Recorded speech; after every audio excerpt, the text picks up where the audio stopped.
and welcome back to the Cook to Flourish Kitchen. This is Robin Cook in partnership with where the Red Fern Grows Farms.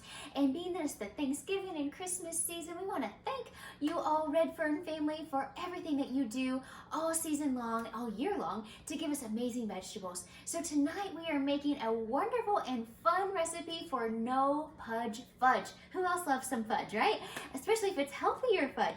So we are going to be using a secret ingredient, and that is some sweet potato. So we're going to use a Red Fern sweet potato here. We're going to mash it up and we're going to add it into our no Pudge Fudge. So this is what you're going to need. You're going to need 1/3 of a cup of baked and mashed sweet potato.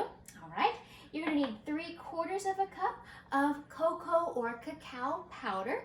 You're also going to need 1/4 teaspoon of stevia, 1/2 teaspoon of cinnamon. So those are our dry ingredients.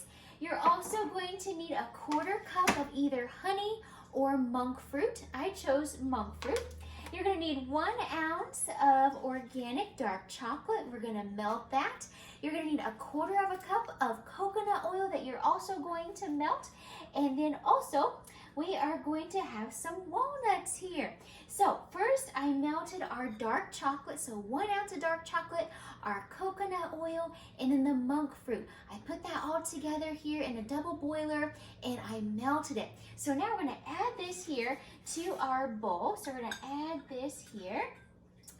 All right. And this is such an easy recipe that we can make.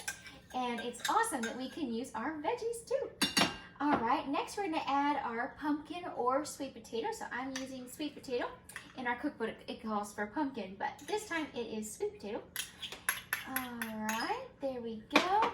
And then we're going to do our cocoa powder and our stevia and our cinnamon. So we're adding it all into our bowl here. We're gonna mix this around.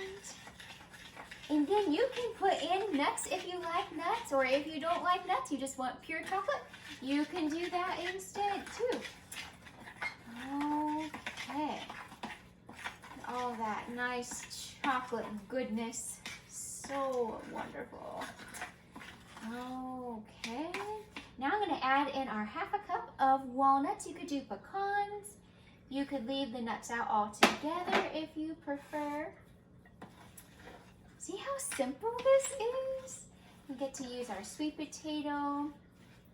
Of course, we all love chocolate too. And then you're also going to want to get a little dish ready.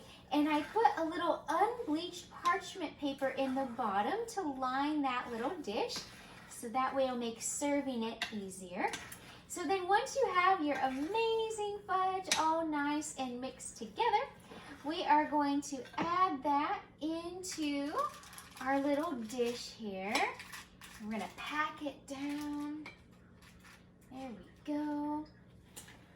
Perfect. This is so much healthier than traditional fudge. I'm so grateful that we can make it in a tasty and healthy way. All right, there we go. Pack it on in. So after you have your fudge dish filled, you're going to want to cover it, and you can put it in the fridge for an hour or two just to let it set up.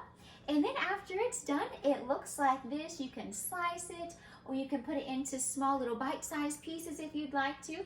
But this is our no Pudge Fudge. So thank you all so much for joining us. God bless you, and we will see you next time in the Cook to Flourish kitchen.